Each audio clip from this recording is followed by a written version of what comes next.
एक फ़िल्म है और ये जो फ़िल्म है इसमें जो मरकज़ी किरदार अदा कर रणवीर सिंह अदा कर रहे हैं और उसके साथ संजय दत्त हैं और इसके अलावा वो खन्ना है इसमें।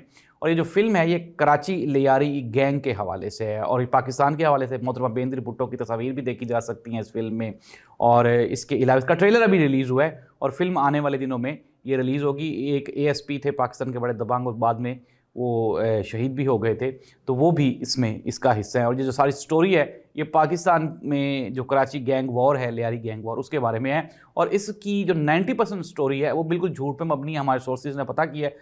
भारत का मकसद क्या है कि पाकिस्तान को किसी न किसी तरह से पूरी दुनिया के सामने दहशतगर्द साबित किया जा सके। हालांकि अपने मुल्क में हर रोज़, मैंने आपको उस दिन भी रिपोर्ट बताई थी, असम और बंगाल में जो मुस्लिम आबादी है वो परेशान है। पंजाब में बेचारे पंजाबी परेशान हैं, गुजरात में गुजराती परेशान हैं और जो दूसरे जो दूर दराज के इलाके हैं वहाँ पे भी सब लोग परेशान हैं। सिवाय हिंदुओं के भारत में तमाम अक़लियतें खुद को गैर महफूज समझती हैं।